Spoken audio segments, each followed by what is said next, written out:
श्री सद्गुरु महाराज की जय। दुख दर्द भव के सब मिटे सतगुरु चरण नित से। दुख दर्द भव के सब मिटे सतगुरु चरण नित से। गुरु भक्ति बिन कछु ना बने नहीं सकल संसन कही। गुरु भक्ति बिन कछु ना। श्री सद्गुरु महाराज की जय। प्रातः स्मरणीय अनंत श्री विभूषित परमाराध्य सद्गुरु महाराज गुरुदेव महर्षि संतसेवी परमहंस जी महाराज, मंचस्थ पूज्य महात्मा गण,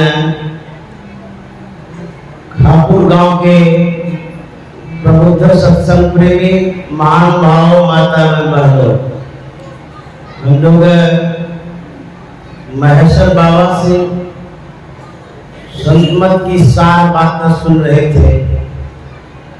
बड़े अच्छा प्रवक्ता हैं, अच्छे ढंग से अपने विचारों को रखते हैं।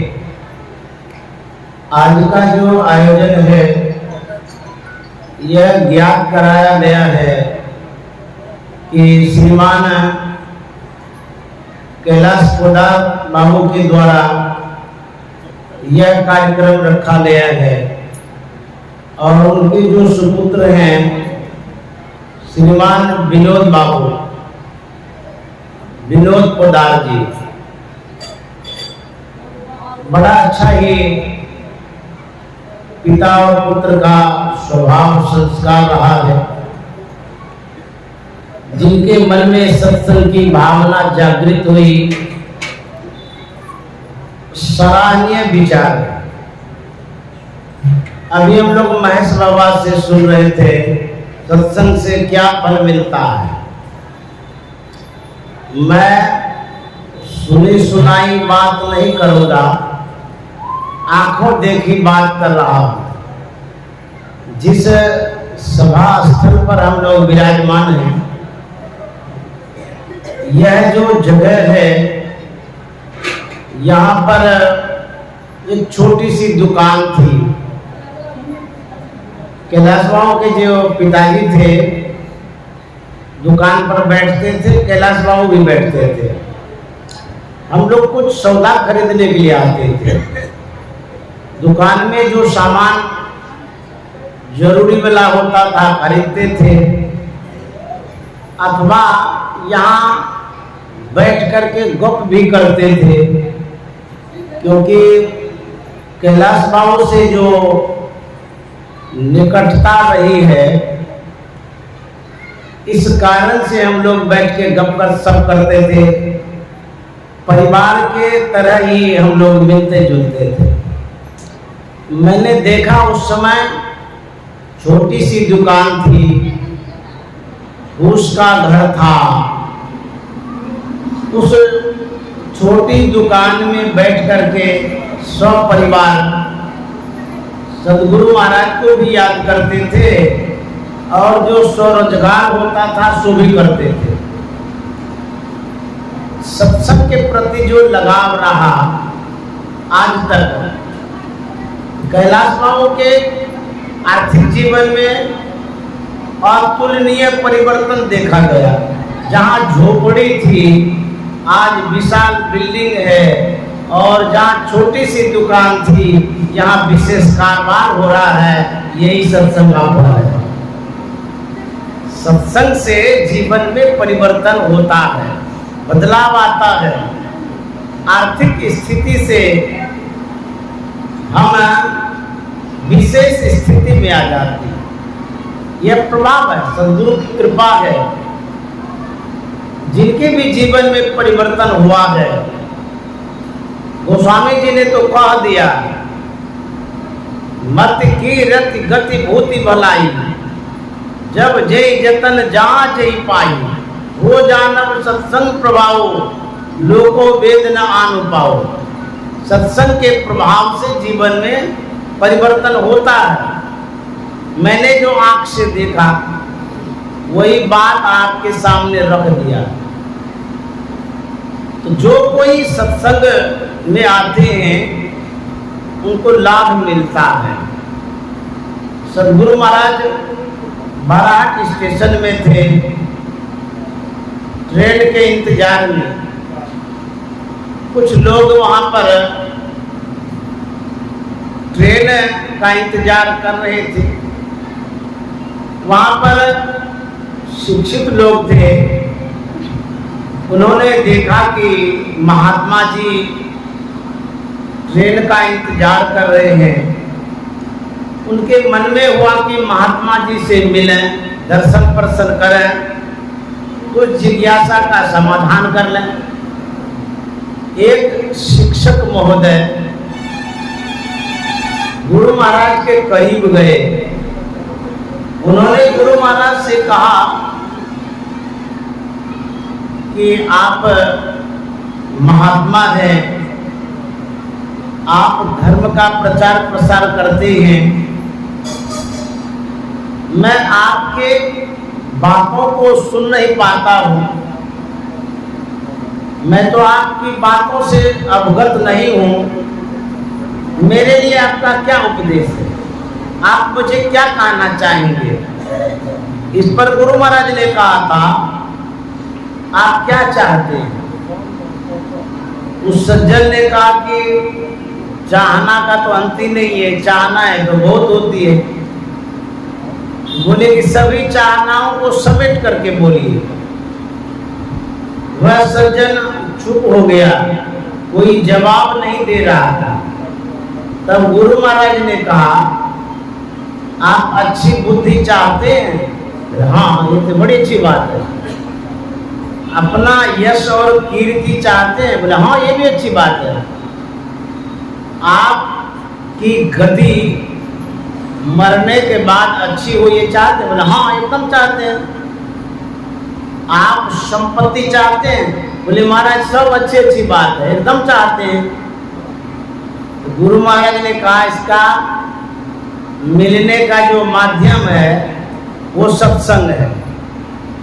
जब आप सत्संग करेंगे तो अच्छी बुद्धि होगी, यश कीर्ति होगी, संपत्ति में वृद्धि होगी, मरने के बाद सद्गति होगी। इतनी अच्छी अच्छी बातें मिलती है सत्संग के प्रभाव से। इसीलिए हम लोगों को सत्संग करना चाहिए। वेद की बातें हैं ये, और गोस्वामी जी ने भी उन बातों को पदबद्ध किया है। तो गुरु महाराज ने भी सत्संग के महत्व को बताया। हम लोग सत्संग करेंगे तो जीवन में परिवर्तन आएगा, बदलाव आएगा।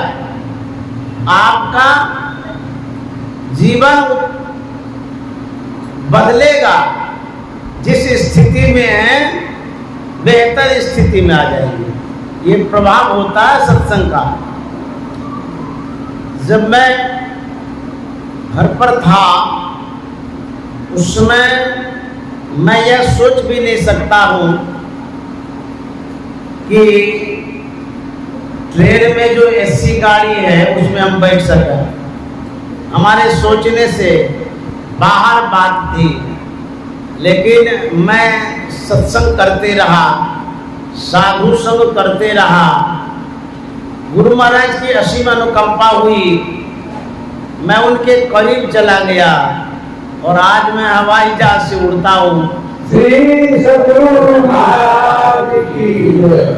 ये सत्संग का ऐसा प्रभाव होता है कि व्यक्ति को कहते न चींटी से ब्रह्मा बना देता है।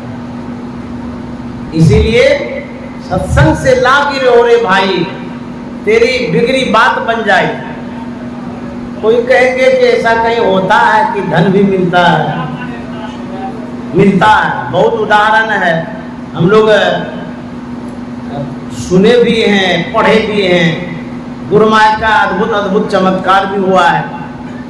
आप लगे रहिए, दूसरे का उदाहरण छोड़ दीजिए, कैलाश बाबू से ही पूछ लीजिए। वो तो उन्हीं के घर में सत्संग कर रहे हैं, उनकी स्थिति पहले कैसी थी? पहले घोड़ा लादते थे, अब ट्रैक्टर लादते हैं। परिवर्तन हुआ कि नहीं हुआ? ये बदलाव आता है, हम सबों के भी जीवन में बदलाव आएगा।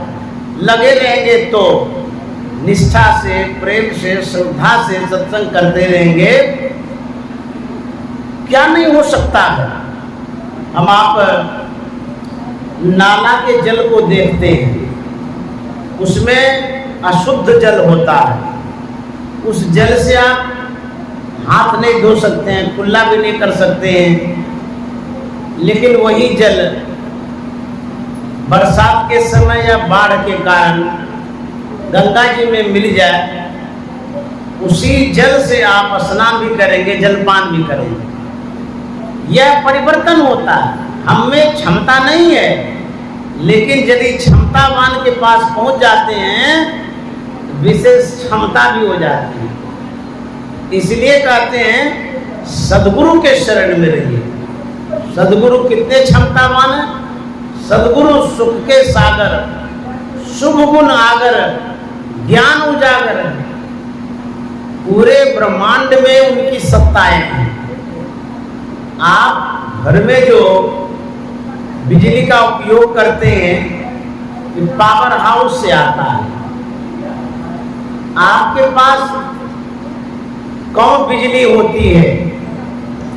यदि पावर हाउस से दोस्ती हो जाए तो भरपूर बिजली रहेगी और प्रचुर मात्रा में उपयोग भी करेगी। उसी तरह से पूरे संसार के मालिक सद्गुरु होते हैं। उनका नेटवर्क पूरा फैला हुआ रहता है। आप जहां रहेंगे वहीं उसका नेटवर्क काम करेगा। एयरटेल कंपनी का जो है, जियो कंपनी का पहाड़ पर काम नहीं करता है, लेकिन सद्गुरु कंपनी का नेटवर्क पहाड़ पर भी काम करता है। आप जाकर के देखिए, सिर्फ याद करेंगे, स्मरण करेंगे, ध्यान करेंगे तो वहां भी कृपा उनकी हो जाएगी। कहीं भी रहेंगे, सद्गुरु का हाथ बड़ा लंबा होता है, आपके पीछे उनका हाथ रहेगा। ऐसे गुरु होते हैं। एक बार स्वामी विवेकानंद जी महाराज शिकागो गए थे, धर्म सम्मेलन में भाग लिए थे। बातें तो बहुत है, लेकिन एक बात बता देना चाहता हूं। जब फोटोग्राफर आता है, स्वामी विवेकानंद जी महाराज का फोटो लेना चाहता है,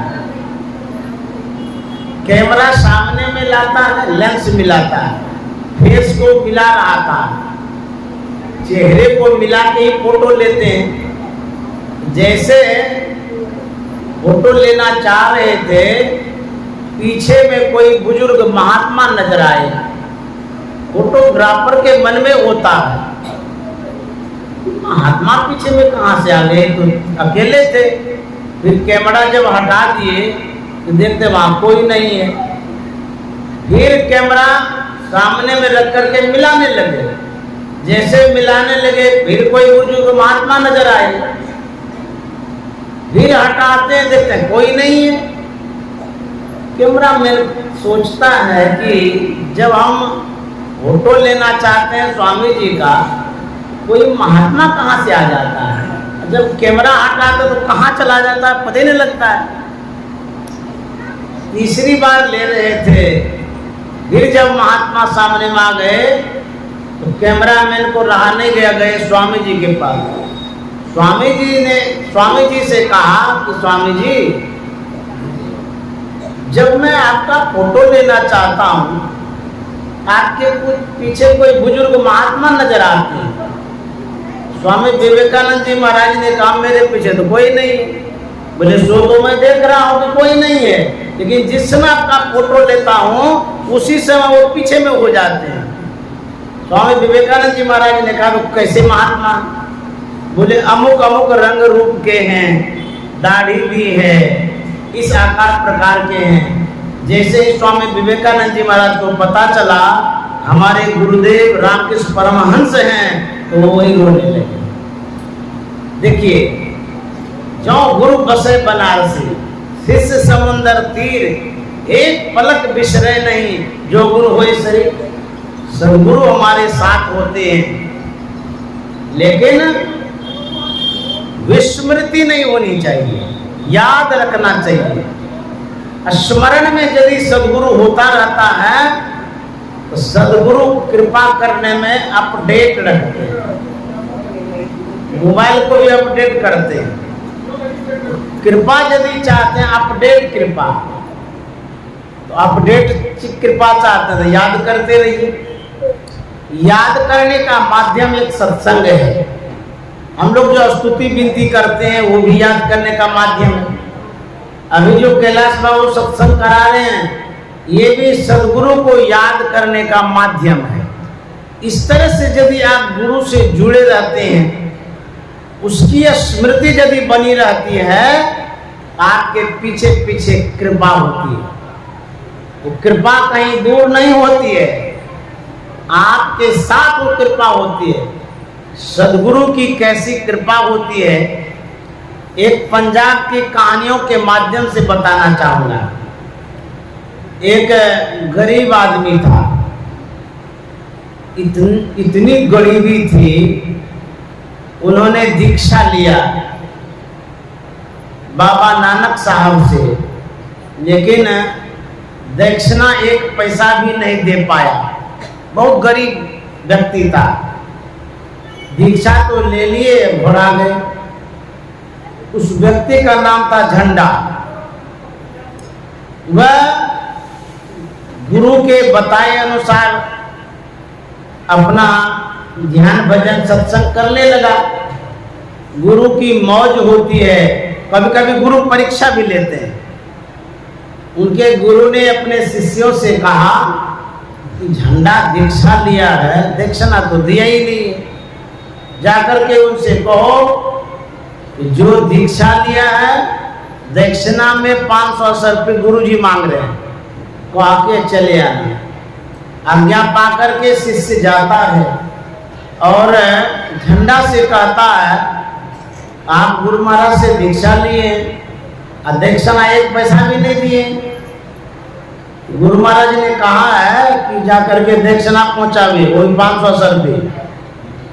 झंडा तो माथा ही पकड़ लिया, बाप रे बाप, अभी तक अदा करते हैं। जिस समय दीक्षा ले रहे थे तो बताए नहीं कि पैसा लगेगा। पहले बता देते कि पैसा लगता है, हम दीक्षा ले लेते। पहले तो कुछ भी नहीं बोले, बोले फ्री में दीक्षा है, तब नाम जा करके ले लिए। अब बाद में तगादे भेजते हैं, ये कैसे गुरु जी है, ये ठीक बात नहीं है, पहले बताना था। बोले कि हमको जो कहना था हम कह दिए, गुरु महाराज की आज्ञा थी, हम जा रहे हैं। चले गए। झंडा था, उसका लड़का वहीं पड़ता। जब उनके बेटे ने सुना, बोला पिताजी ये तो गुरु ऋण है ना, अब गुरु ऋण लेकर के जाइएगा, नरक में भी जगह नहीं मिलेगी, ठीक बात नहीं है। आपको पहले ठोक बजा करके दीक्षा लेनी चाहिए। दीक्षाना में दिया जाता है कि नहीं दिया जाता है, पीढ़ी में देते हैं नहीं देते हैं। बोले बेटा हमको कुछ भी पता नहीं है। लोग सब बोल रहे थे कि कोई बात नहीं है, ऐसे भी दीक्षा ले सकते हैं, इसीलिए तो हम ले लिए। यदि जानते कि पैसा लेता है गुरु महाराज, हम दीक्षा ही नहीं लेते। हम तो गरीब आदमी हैं। बोले कि जो तगादा आया है उसके लिए क्या सोचते हैं? बोले कि बेटा यदि हम घर मकान भी बेचेंगे ना, 500 रुपये नहीं होगी। बोले कि तो क्या करना है तो बताइए। बोले क्या करेंगे, अब गुरु महाराज तगादा किए हैं तो हम तो दे ही नहीं सकेंगे, अब जो होगा देखा जाएगा। तो बेटा कहता है ये ठीक बात नहीं है, पहले ही सोच लेना था, भूल हो गई है। बातचीत बाप बेटे में हो ही रही थी। एक एलांसर आता, प्रचारक विज्ञापन कर रहा था, इस गांव में एक बहुत बड़ा पहलवान आया है जिसका नाम मस्किनिया है, मल्लयुद्ध करता है, कुश्ती लड़ता है। यदि उसके साथ कोई मल्लयुद्ध करेगा, कुश्ती लड़ेगा, यदि जीत जाए तो मुंह मांगा इनाम मिलेगा, और हार गया तो 500 रुपये मिलेगी। झंडा कहता है कि बेटा अब उपाय हो गया है, गुरु ऋण से उरीन हो जाएंगे हम। बोले कैसे? बोले देखो प्रचार कर रहा है कि कुश्ती लड़ने वाला पहलवान आया है मस्किनिया, उससे जो लड़ेगा जीत जाएगा तो मुंह मांगा इनाम मिलेगा, हार जाएगा तो 500 रुपये मिलेगी। तो गुरु महाराज को तो 500 रुपये चाहिए, दे देंगे। तो बेटा ने कहा आपको पता है कि कितना बड़ा पहलवान है, एक बार जो पटकेगा प्राण पखेरु उड़ा देगा, आप जीवित नहीं लौट पाएंगे। झंडा ने कहा कोई बात नहीं है, गुरु का ऋण तो नहीं रहेगा, मरेंगे तो मरेंगे। गुरु महाराज की ये इच्छा है कि 500 रुपये दक्षिणा में देना है, तो उपाय तो हो गया, जान जाएगी तो जाएगी, कोई बात नहीं, जाने दो। तो लड़का कहता पिताजी आप बूढ़े हैं, हम जाते हैं लड़ने के लिए। बोले नहीं बेटा तुम मत जाओ, क्योंकि तू अभी जवान है, संसार में तुमको रहना है, हम तो बूढ़े हो गए हैं, चले जाएंगे तो क्या होगा। अंततः बेटा को समझा बुझा दिया, झंडा जाता है मल्लयुद्ध करने के लिए। गुरु की कृपा कैसी होती है वही मैं कहने जा रहा हूँ, ध्यान से सुनेंगे। जब आयोजक से मिलता है झंडा, कहता है कि हम भी मस्किनिया से लड़ना चाहते। आयोजक ऊपर से नीचे ताकता है, बोलता अरे झंडा तुम्हारे शरीर में तो सिर्फ हड्डी हड्डी झलकती है, मांस गुदा तो कुछ है ही नहीं। लड़ने चला है मस्किनिया पहलवान से, एक बार पटकेगा तो जिंदा भी नहीं आएगा। तू लड़ना चाहता है कि मरना चाहता है? बोले नहीं नहीं एक बार मौका तो दीजिए, हम लड़ना चाहते हैं। बोले नहीं मौका देंगे लेकिन तू जिंदा नहीं रहेगा, सोच लो। बोले कोई बात नहीं, मरेंगे तो मरेंगे। इनके मन में तो था कि गुरु ऋण से उरीन हो जाएंगे। अब आयोजक उसको समय देता है और मल्लयुद्ध के मैदान में वह झंडा पहुंचता है। उधर से मस्किनिया आता है, मस्किनिया की नजर पड़ती है झंडा पर। जैसे ही झंडा को देखा, इस शरीर में मांस भी नहीं है, हड्डी है काली, बुढ़ा शरीर है। तो मस्किनिया मने मन सोचता है आयोजक को इतना अकल नहीं है, मेरे जैसे पहलवान के साथ ये बुढ़ा को भेज दिया, हमारा भी उपहास हो जाएगा, लोग भी क्या कहेंगे, इतना बड़ा पहलवान चींटी को मसल दिया, इसमें हमारा क्या नाम होगा। ये मने मन ये सोच रहा है। उसके बाद लड़ना तो था। मस्किनिया आगे बढ़ता है और झंडा से कहता है अरे झंडा तू मेरे जैसे पहलवान से लड़ेगा, तुम्हें इतनी हिम्मत है लड़ने की? मेरा नाम नहीं सुना है? पूरा दुनिया में फैला हुआ है कि मस्किनिया से जो लड़ता है वो भी जीतता नहीं है, वो मस्किनिया आज तक हारा भी नहीं है। तू लड़ने क्यों आया है? बोले एक बार मेरे मन में लड़ने का है। तो बोले लड़ने का नहीं है, तुम्हारे मन में मरने का है, हमारे जैसे पहलवान से लड़ेगा। देखिए गुरु क्या करते हैं वही बात इसमें है, गुरु में कितनी क्षमता होती है। बोले कि तू आज चला जाएगा संसार से। झंडा कहता कोई बात नहीं है, जाएंगे तो जाएंगे, एक बार हम आपसे लड़ के जाएंगे। बोले चलो तैयार हो जाओ। मस्किनिया अभिमान में है, अहंकार में है, उसको तन का अहंकार है, तनबल है ना। लेकिन झंडा के पास तो बल नहीं है, एक बल है श्रद्धा का, विश्वास का, गुरु का। उसके मन में ये तो है हमारे गुरु तो बड़े सामर्थ्यवान है। वो मने मन हाथ मिलाने के पहले सदगुरु को याद करता है, हे गुरुदेव अब मैं आपने जो दीक्षा दिया है उसी ऋण से उरीन होने के लिए मरने जा रहा हूं। मैं जीवित नहीं रहूंगा, लेकिन मरकर के भी आपका जो ऋण है वो चुकता करके जाऊंगा। गुरुदेव, अब मैं लड़ने जा रहा हूं, मेरा अंतिम प्रणाम स्वीकार कर दो। झंडा मन मन कहता है कि गुरुदेव, ये मेरा अंतिम प्रणाम है। देखिए, स्मरण करने से, याद करने से क्या होता है, कैसे तार जुटता है, वही बता रहे हैं। आप मोबाइल से मैसेज भेजते हैं, यहाँ से अमेरिका भेजिए, अब पूछिए कि मैसेज गया, बोला हाँ आज तो गया। कब भेजे थे? बोले अभी तो भेजे थे। अमेरिका की दूरी कितनी है, मैसेज जाने में कोई देर नहीं लगती है। जरा सोचिए, भौतिक वैज्ञानिक कितना डेवलप किया है, आगे बढ़ा है। 1 मिनट नहीं लगता है कि मैसेज अमेरिका जाता है। आपके भौतिक वैज्ञानिक में जितनी भी क्षमता है, संत महात्मा जितने बड़े वैज्ञानिक हैं उसमें जितनी क्षमता है, भौतिक वैज्ञानिक को डेवलप होने में कितना जन्म लगेगा वो पता भी नहीं। सदगुरु का जो मैसेज होता है, देखिए क्या होता है, झंडा याद करता है। याद जैसे गुरु को किया, गुरु और शिष्य का नेटवर्क जुट गया, तार जुट गया, वहां से कृपा आती है, शक्ति आती है। जैसे ही झंडा हाथ आगे बढ़ाता है, सदगुरु की अद्भुत शक्ति उसमें समा जाती है। श्री सदगुरु महाराज। और मस्किनिया उसको हाथ में लेता है, झंडा भी उसको हाथ में लेता है, दोनों मल्लयुद्ध करने लगे।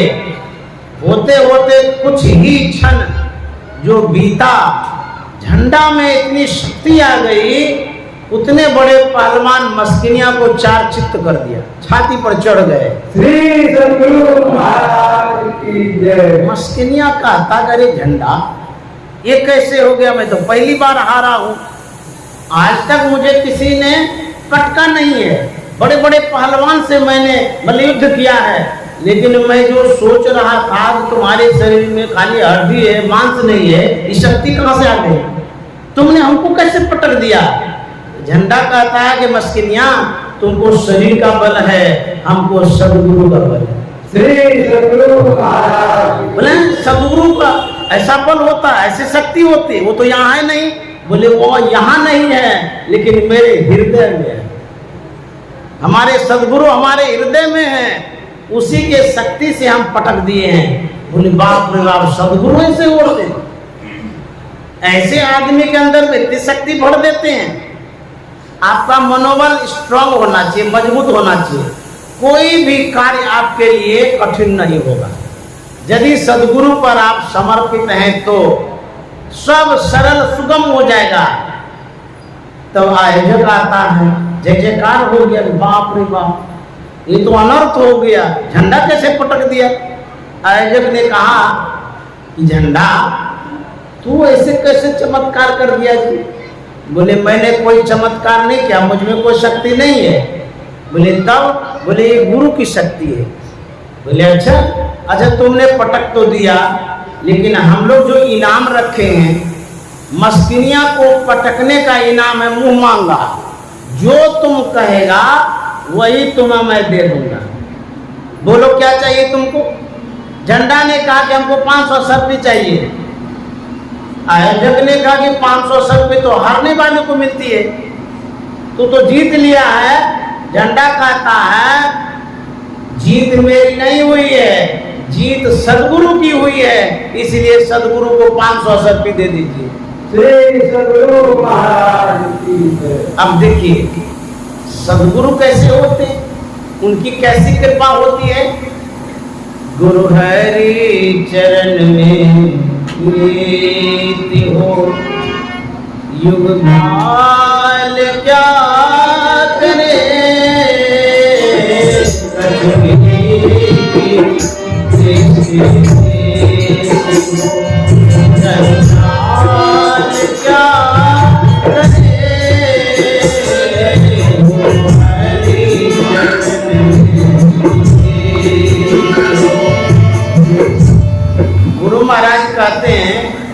यदि गुरु और हरि के चरण में प्रेम हो, परिणाम क्या होगा, फल क्या मिलेगा? कहता युग काल क्या करे। जो 4 युग है उन युगों का अपना अपना प्रभाव होता है। कोई भी युग हो, सब में रजोगुण, सतोगुण, तमोगुण होता है। जो तमोगुण प्रभाव है उससे व्यक्ति तकलीफ में आ जाते हैं, दुख में आ जाते हैं, कष्ट में आ जाते हैं। कोई भी युग हो, जैसे हम लोग कलयुग में हैं। कलयुग में लोग कहा करते हैं कि हमको बहुत तकलीफ है, कलयुग में बहुत पाप होता है, अधर्म होता है, सताया जाता है। ये अपनी अपनी सोच है। कलयुग में जितना धर्म होता है, यदि और युग को सोचेंगे उतना धर्म नहीं होता है, नहीं हुआ है। कलयुग में ज्यादा लोग धर्म करते हैं। जब व्यक्ति बीमार होता है उस समय विशेष परहेज करता है, मर जाएंगे तो। उसी तरह से कलयुग का नाम सुन करके लोग बहुत धर्म करता है, पुण्य करता है। अभी के लोग तो बहुत अच्छे हैं। गुरु महाराज कहते हैं यदि आप कलयुग में हैं तो कोई बात नहीं, डरना नहीं है। कैसे रहना है? कछवी की दृष्टि हो तब जंजाल क्या करें। आप यदि साधक हैं, साधना करते हैं, आपकी दृष्टि यदि सिमटती है, दृष्टियों की क्रिया करते हैं, कोई युग का प्रभाव आप पर नहीं पड़ेगा।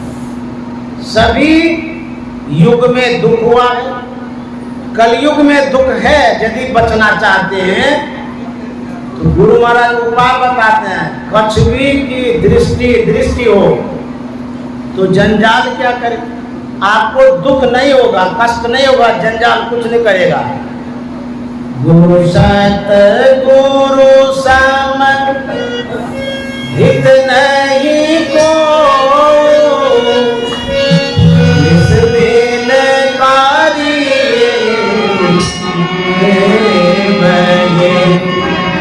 तन मन रक्षक गुरु एक नाम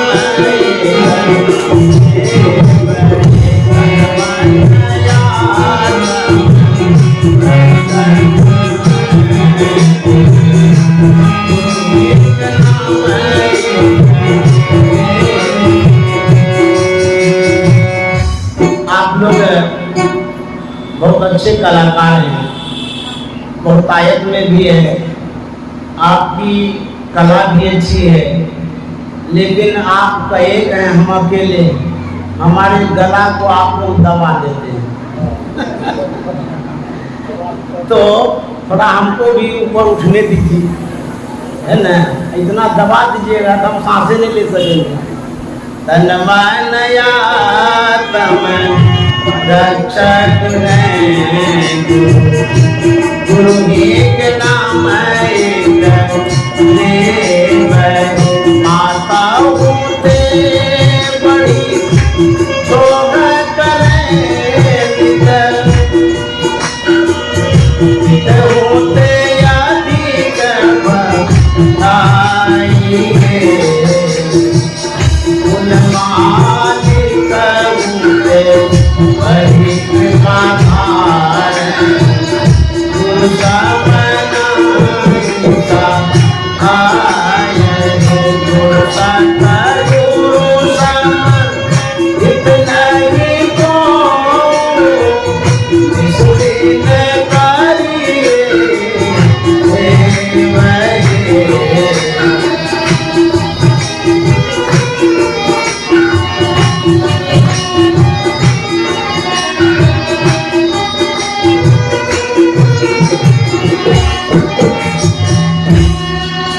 गुरु महाराज कहते हैं मात होते बड़ी छोह करे। छोह मन प्यार, स्नेह, अनुराग, लगाव, आसक्ति, मोह, ये छोह में आता है, पर्यायवाची शब्द। माँ जो स्नेह देती है प्यार करती है, बच्चों के प्रति जो अनुराग होता, लगाव, कहते हैं अद्भुत। लेकिन गुरु जो होते हैं तो माता होते बड़ी, माता से भी बढ़ कर के गुरु स्नेह, सम्मान, प्यार, स्नेह देते हैं। एक उदाहरण देता हूँ, गुरु कितने स्नेह देने वाले होते हैं। महर्षि संत सेवी जी महाराज अस्वस्थ हो गए थे, बुखार आ गया था, बीमारी बढ़ती चली गई, कमजोरियां भी बढ़ती चली गई।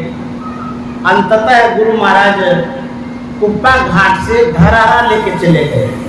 गुरु महाराज बहुत मानते थे महर्षि संत सेवी जी महाराज को। समझिए कि वो दो नहीं थे, एक ही थे। एक दूसरे का जो आत्मा है ना, समा गया था सब, इतना मानते थे। ले गए धरारा, डॉक्टरों को बुलाया गया, उपचार प्रारंभ हो गया, लेकिन उससे लाभ ही नहीं मिल रहा है। गुरु महाराज का जो कार्य था, सत्संग का, साहित्य संपादन का, दोनों बाधित हो रहा। तो गुरु महाराज देख रहे कि बुखार जाता ही नहीं है, कमजोरी भी बढ़ती जा रही है, प्यार कितना होता है वही बता रहे। एक दिन गुरु महाराज खड़ाओं पर चल करके महर्षि संत सेवी जी महाराज के करीब हुए, लेटे हुए थे। गुरु महाराज को देख करके महर्षि संत सेवी जी महाराज बैठ गए। तो गुरु महाराज खड़ाओं पर बैठ करके हाल पूछते। देखिए, माँ से बढ़कर के गुरु जो होते, की समाचार छे, स्वास्थ्य कहें छे। हमको तो बोलने नहीं आता, मैथिली में बोलते। गुरुदेव कहते हैं बुखार छुटिए रहते। अच्छा, बुखार भए गेल छै, छूटे नहीं चाहिए, नहीं, कमजोरी भी बहुत हो गई है। अब गुरु महाराज बैठे बैठे अपने रसोईया से कहते हैं कि भूपलाल बार्ली बना के लाओ। आज्ञा पाकर के बार्ली बना के लाए। गुरु महाराज अपने से चम्मच में लेकर के खिलाते। ऐसा प्यार मिलना बड़ा कठिन है। कहते हैं खाइए, हुजूर कहते खाने का मन नहीं करता है, इच्छा ही नहीं है। जब ज्वर बढ़ता है, बुखार, तो हमारे अंदर में जो पाचन क्रिया है वो प्रभावित हो जाती है। और ज्वर बढ़ने से जो गर्मी शरीर में बढ़ जाती है, ताप जो बढ़ता है, उससे हमारे अंदर की जो स्वाद ग्रंथि है वो भी विपरीत हो जाती है, स्वाद नहीं लगता है। बार्ली बना करके लाया गया, गुरु महाराज खिला रहे हैं, एक आध चम्मच लिए। उसके बाद कहते हैं कि अब खाने का मन नहीं करता है।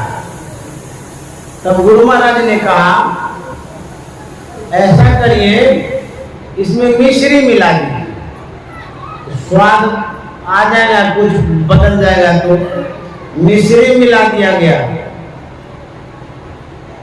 वो भी खाने में अच्छा नहीं लग रहा था, बोले कि नहीं खाने का मन है।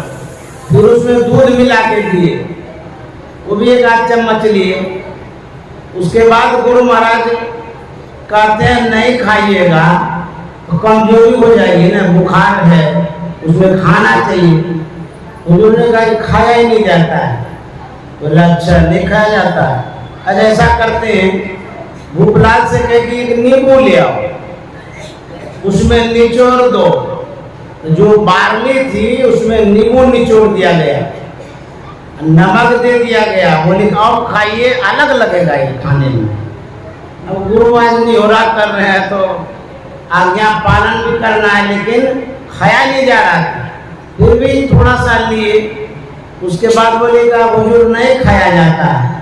बोला अच्छा ठीक है, कोई बात नहीं। गुरु महाराज बैठे थे कराओं पर, और प्रकृति से संत कुछ कह रहे हैं। क्या कहते हैं कि सुनिए, आपकी जो सत्ताएं हैं शरीर पर, संसार पर तो है, प्रकृति की सत्ताएं, शरीर प्रकृति के बस है, समझ गए? प्रकृति सबको बस करके रखी है, इसीलिए हम लोग बीमार हो जाते हैं।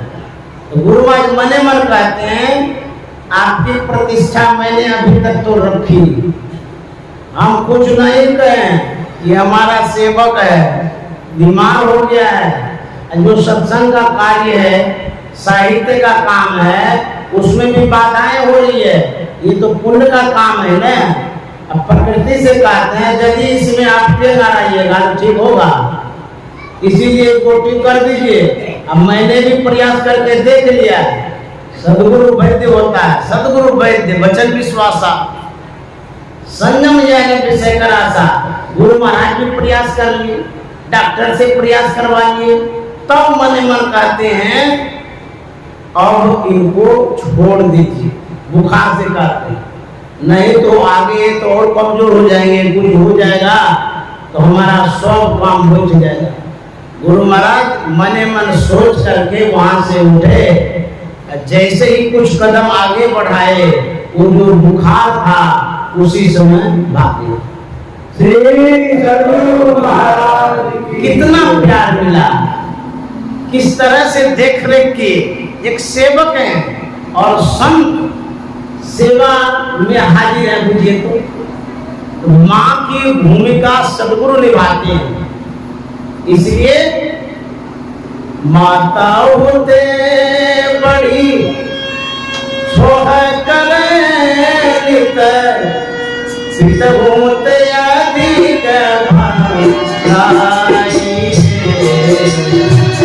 गुणमानी करते हरि मनाए दुश्मनाई गुणमानी करते हरि मनाए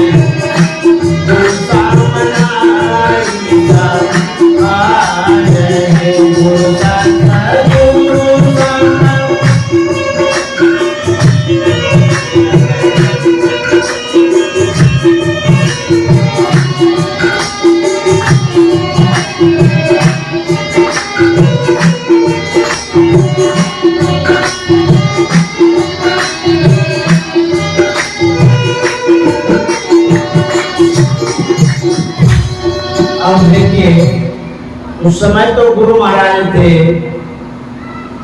देख रेख कर लिए।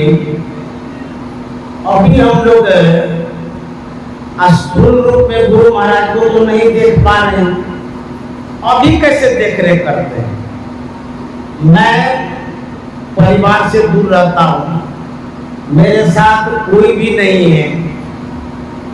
आप लोग घर परिवार में रहते हैं, माता दर्द करता होगा तो कोई तो दवा देता होगा, पेट में दर्द होता होगा तो कोई उपचार करा देता होगा, लेकिन हमको तो एक ही सहारा सदगुरु का है।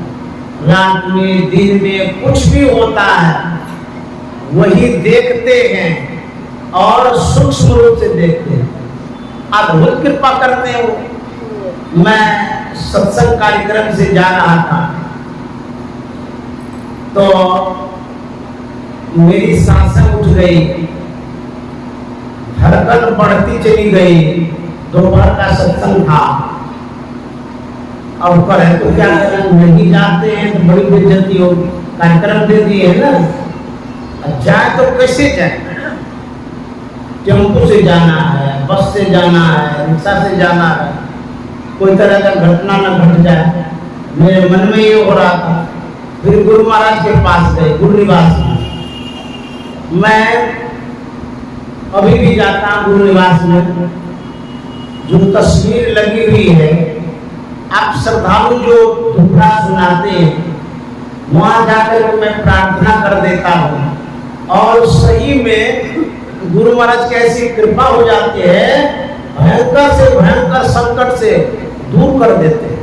अभी भी तो मैं गया गुरु महाराज के पास, वहां अपनी भावना व्यक्त करते हुए कहा कि गुरुदेव आपकी तो सेवा करने जा रहे हैं, सत्संग नहीं होगा तो वो क्या सोचेंगे और बेइज्जती हो जाएगी।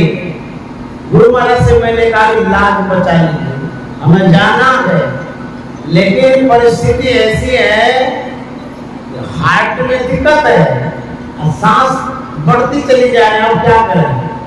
गुरुवार से मैंने प्रार्थना किया, गुरु निवास से अपने कमरे में आया, सभी सामान हम समेट के रखे थे ले जाने के लिए।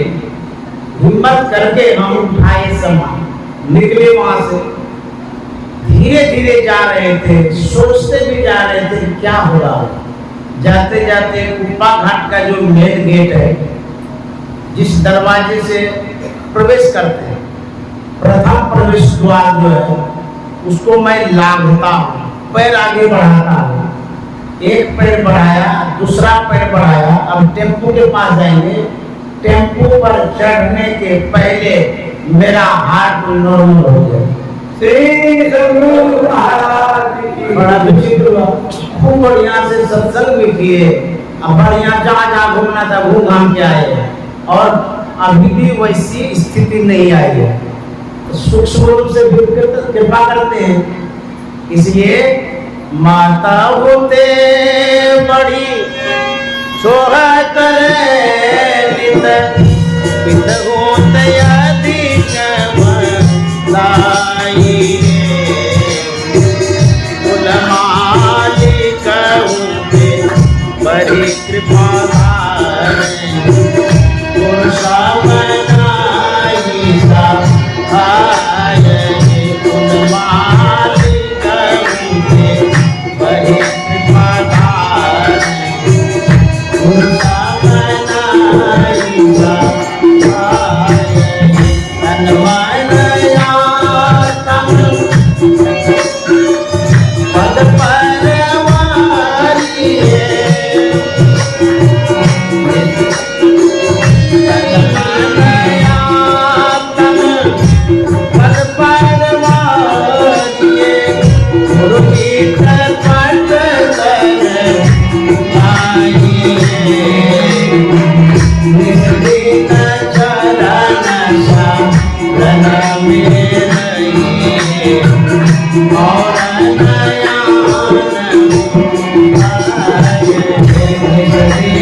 तन मन आत्म पद पर वारी।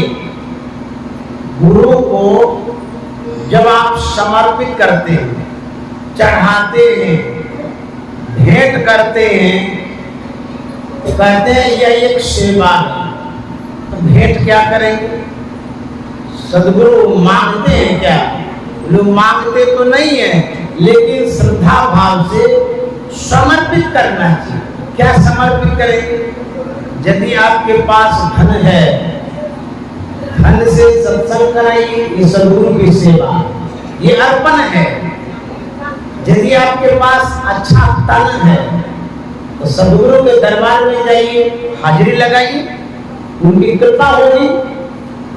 उसके बाद यदि आपके पास अच्छा वचन है, समाज के बीच में सदगुरु के वचनों को रखिए, ये भी एक सेवा है। यदि आप तन मन धन सब अर्पण करते हैं, तब आप सदगुरु की सच्ची सेवा करते हैं। यदि सच्ची सेवा करते हैं तो कृपा होती है। अभी हम आप बैठे हैं, ये भी गुरु की सेवा। उनकी आज्ञा है सत्संग करना है, हम कर रहे हैं। गुरु आज्ञा में मीन मेघ नहीं निकालना चाहिए। चाहे आपको दुख हो, चाहे शुभ हो, किसी भी स्थिति में उनकी आज्ञा सेवा करने की, सत्संग करने की, हम करते रहेंगे। आज्ञा का पालन जो करता है, आज्ञा सम न सुसाई से, आज्ञा के समान सदगुरु की सेवा कुछ भी नहीं हो सकती। आज्ञा क्या है? सत्संग नित और ध्यान नित रहिए करत संलग्न हो, व्यभिचार चोरी नशा हिंसा झूठ तजन। ये आज्ञा है। गुरु महाराज का जो उपदेश है सब आज्ञा है। उन्होंने जो कहा श्री सद्गुरु की सार शिक्षा याद रखनी चाहिए, अति अटल श्रद्धा प्रेम से गुरु भक्ति करनी चाहिए। यदि आप समर्पण करते हैं, सद्गुरु आपसे लेते नहीं बल्कि वो देते ही हैं। दादू दयाल जी महाराज सन्यासी वेश में रहते थे, स्वावलंबी जीवन बिताते थे और जंगल से लकड़ी काट करके लाते थे, अपना भोजन पानी करते रहते थे। बड़े ख्याति प्राप्त संत दादू दयाल जी महाराज। जब वहां के राजाओं को पता चला यहाँ एक अच्छे संत हैं, तो मन में हुआ कि मिलना चाहिए। हम लोग गुरु दरबार में जाने से हिचकते, पैसा खर्चा हो जाएगा। जहाँ स्वर्ग है, मुक्ति का धाम है, वहां हम जाना नहीं चाहते हैं, नरक में ही घूमते रहते हैं, संसार में या भटकते रहते हैं। इसीलिए तो टेंशन होता है, परेशानी होती है। जहाँ पवित्र स्थान है, शुद्ध वातावरण है, पूजा का स्थल है, वहां जाना चाहिए। नहीं जाते हैं तो परेशानी होती है। सद्गुरु के शरण में जाना चाहिए स्थूल रूप से। वैसे तो ध्यान करते हैं तो वहां सूक्ष्म चरण है, वहां तो पहुंचते ही हैं, लेकिन स्थूल रूप में जाना चाहिए। कृपा भाग सद्गुरु का स्थान। तो राजा के मन में हुआ कि ऐसे संत हैं, दर्शन प्रसन्न करना चाहिए, शिक्षा दीक्षा लेनी चाहिए, गुरु बनाना चाहिए। घोड़े पर सवार होकर के हाथ में चाबुक लिए वो चलते हैं। आते आते वहां आए जहां पर दादू दयाल जी महाराज लकड़ी काट रहे, बाल मुड़ा करके रखते थे। राजा के मन में होता है, अरे हम जा रहे थे संत के दर्शन करने, दीक्षा लेने के लिए, ये तो मथमुंडा मिल गया, यात्रा ही खराब हो गई। जाकर के माथा पर चाबुक मारते, है मथमुंडे। देखिए दादू दयाल जी महाराज है। दादू दयाल जी महाराज की कुटिया किधर है बताइए? जान गए कि हमसे मिलने जा रहे, ऐसे इशारा कर दिए, ऐसे ऐसे चले जाइए, उनकी कुटिया मिल जाएगी। राजा साहब को चले गए, क्योंकि माथा में जो कोड़ा से मारे थे, कोमल शरीर था, टूट गया। दादू दयाल जी महाराज पीछे से गए कुटिया में तैयार होकर के, राजा के सामने उपस्थित हुए। जैसे राजा साहब ने देखा, बड़ी बाप, ये तो वही संत है जिनसे हम मिलने के लिए आए थे, इसको तो मैंने कोड़ा से मारा। धड़ाम से गिर गए चरणों में, बोले महाराज बड़ा अपराध हो गया, क्षमा कर दीजिए, मैंने आपको कोड़ा से मारा, हम आपको जान नहीं पाए, इसीलिए ऐसा हम किए हैं और भूल हो गई हमसे। दादू दयाल जी महाराज उठा लेते हैं, छाती से लगा लेते, तो कोई बात नहीं है। जब गांव देहात की महिलाएं मिट्टी की घड़ा खरीदने जाती है, 2 पैसे की घड़ा खरीदती है, लेकिन ठोक बजा के खरीदती है, कहीं मशक तो नहीं है, पानी तो नहीं चूने लगेगा। 2 पैसे के घड़े को ठोक बजा के खरीदती है। अरे तूने तो गुरु को पूरा जीवन देने के आया है, तुमने थोड़ा ठोक बजा लिया तो क्या हुआ? श्री सद्गुरु महाराज की गुरु सत गुरु सम हित नहीं को निस दिन करिए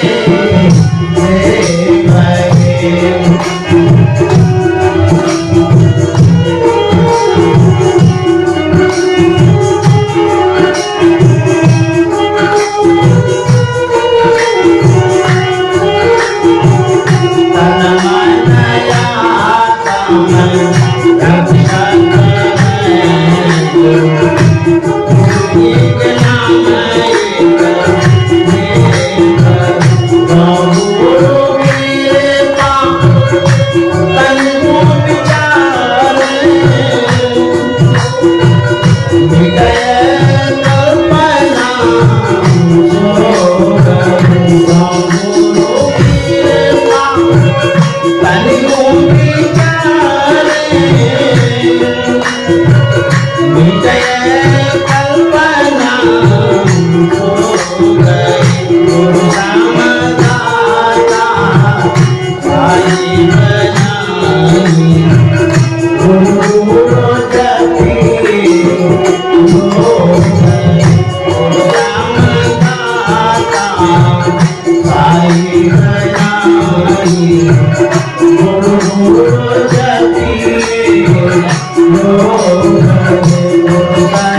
कहते हैं जो गुरु कृपा तनि ही विचार, थोड़ा भी यदि विचार करिएगा गुरु कृपा पर, आप अभी जीवित हैं, यह सदगुरु की कृपा तो है।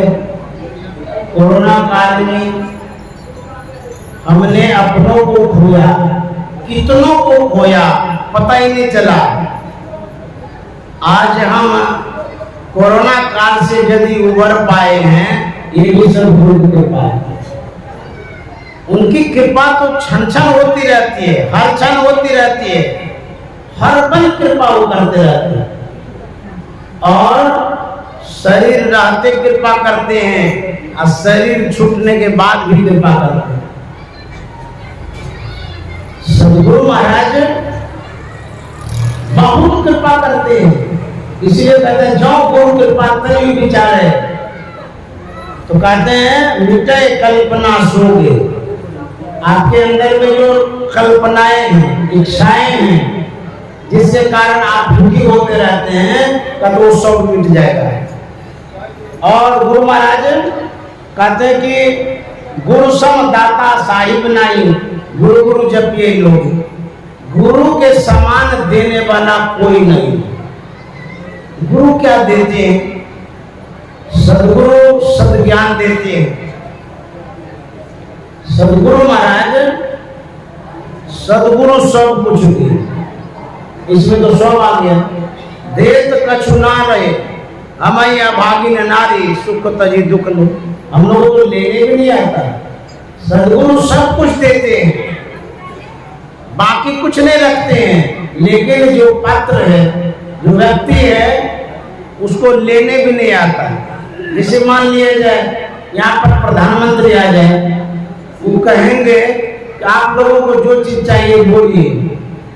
कोई कहेगा कि हमको एगो साइकिल दे दीजिए, बोले प्रधानमंत्री है और उसे साइकिल ना हो, कैसा आदमी है? अरे उसे विशेष चीज मांगे ना।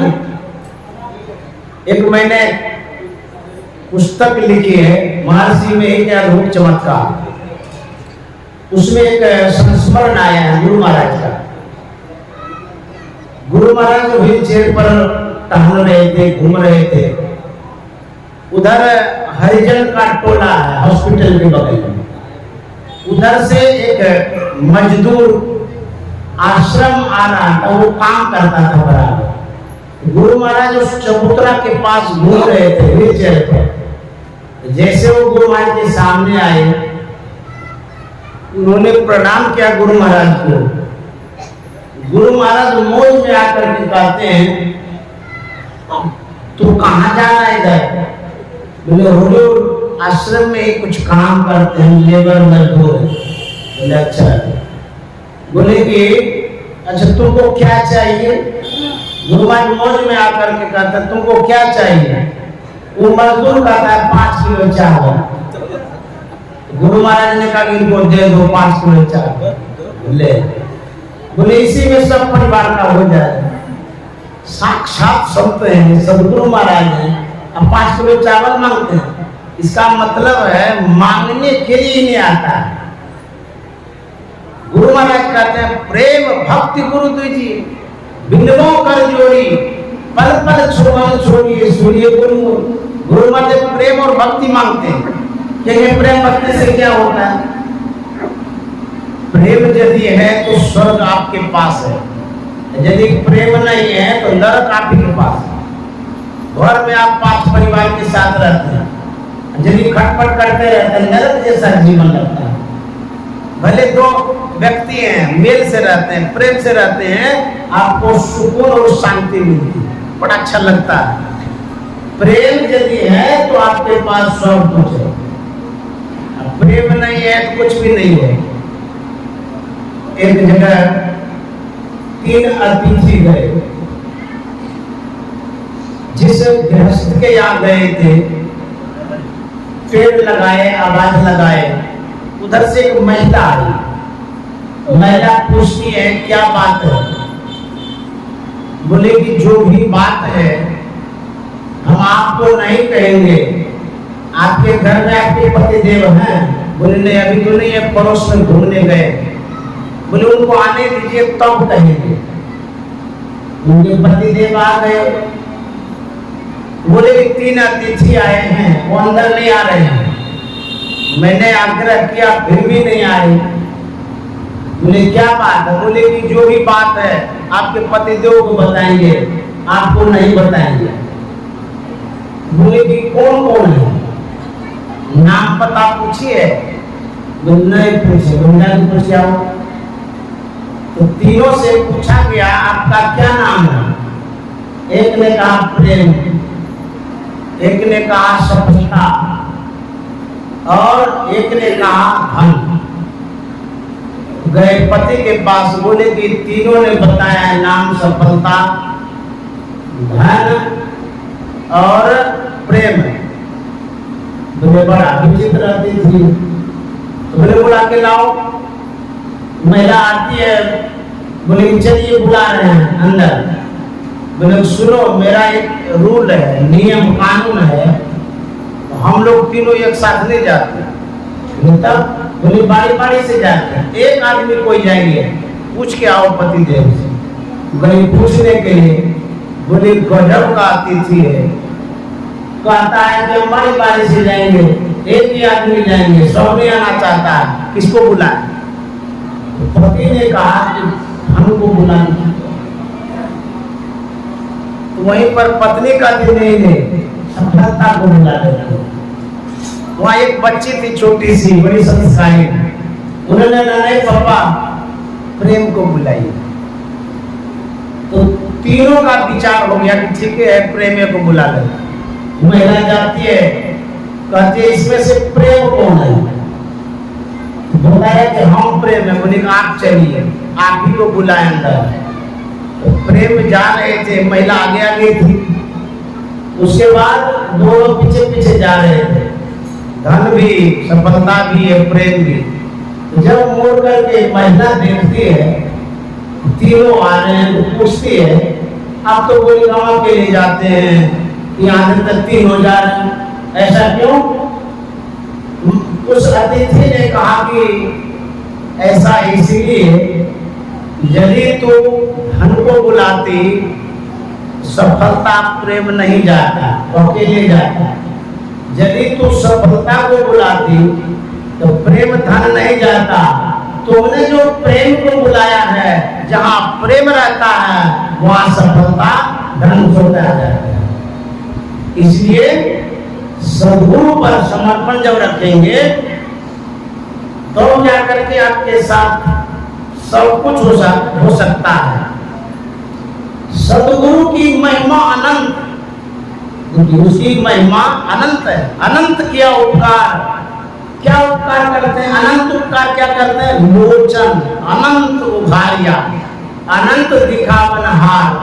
आपकी जो आंख है, लोचन में आंख, वह आंख जिसे दिव्य दृष्टि भी कहते हैं, जिसे सीसीटीवी कैमरा भी बोलते हैं, दूरबीन भी कहते हैं।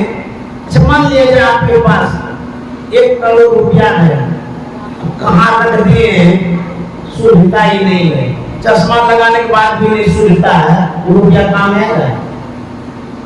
यदि बढ़िया से सूझता है तो झट से जाइएगा, रुपया निकाल लीजिएगा। उसी तरह से सद्गुरु सुख के खजाने को बतलाते हैं और आंख भी देते हैं। लोचन अनंत उघारिया, अनंत दिखावनहार। इसलिए गुरु महाराज कहते हैं गुरु तजी और चित्त बसाई, गुरु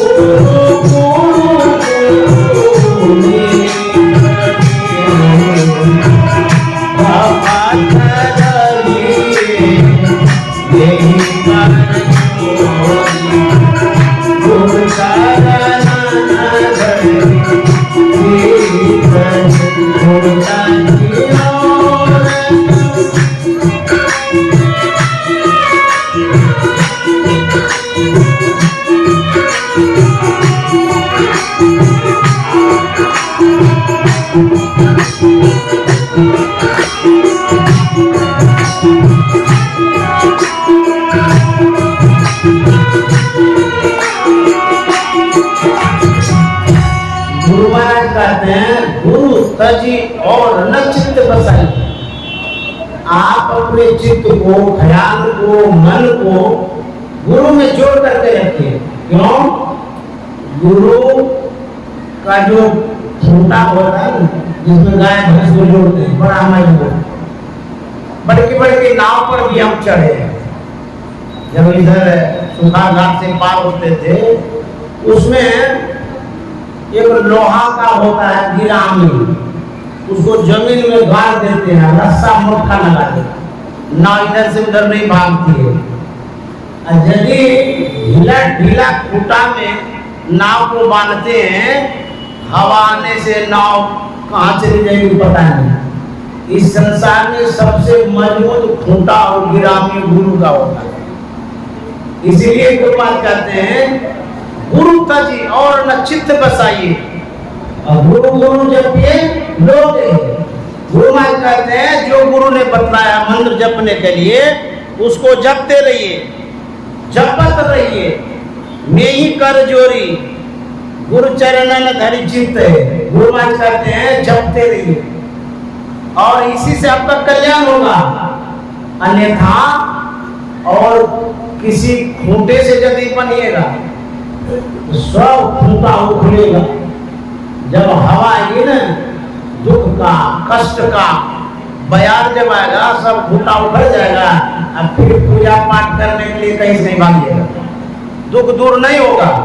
इसलिए गुरु के खूंटे से, गुरु के ज्ञान से जुड़े रहिए। तो मैं विराम दे रहा हूँ। गुरु तजी और चित्त बसाइए,